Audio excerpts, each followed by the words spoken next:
The Pacific Northwest is a beautiful place. It's home to sparkling blue water, rich wildlife, and amazing cultural attractions. Most importantly, the Pacific Northwest is home to many types of salmon, including Chinook, sockeye, and coho. And yet, these species are severely threatened.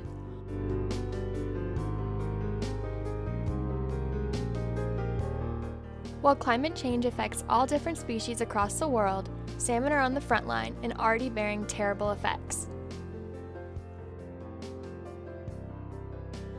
Scientists and journalists have sounded the alarm about the extent to which climate change is making it so that salmon simply cannot function, let alone thrive. According to World Wildlife Fund, there is a blob of water on the coast of Washington. This blob is abnormally warm and low in nutrients. This makes it hard for sockeye salmon to know where to swim back upstream. More carbon dioxide in the atmosphere also causes ocean acidification. This kills the organisms that salmon feed on. Scientists at the University of Washington and the National Oceanic and Atmospheric Administration say that increased carbon dioxide in the water makes it much more difficult for young coho salmon to be able to smell. This leaves the fish unable to feed or to swim upstream to spawn. While salmon are suffering, climate change also impacts the people of the Pacific Northwest. Salmon have always been a vital part of the culture and a reason for the worldwide popularity of Pike Place Market.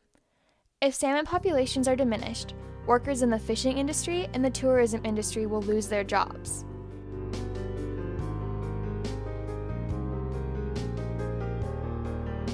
And this region's original inhabitants, including the Duwamish, Suquamish, Nisqually, and Muckleshoot, depend on salmon for cultural and economic vitality.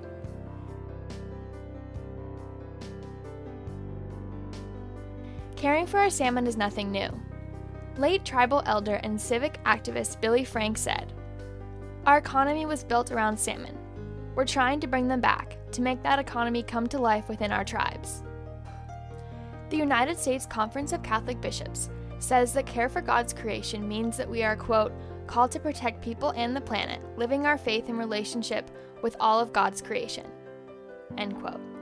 And yet, if carbon dioxide is being pumped into the atmosphere, this simply isn't possible.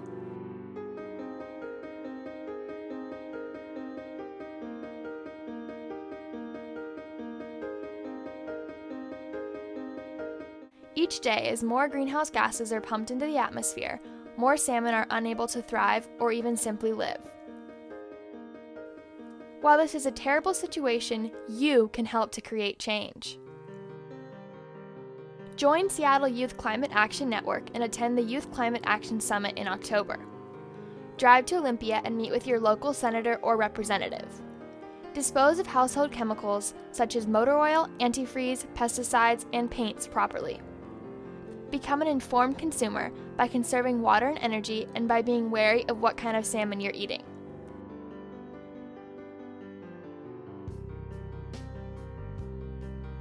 The salmon are counting on you.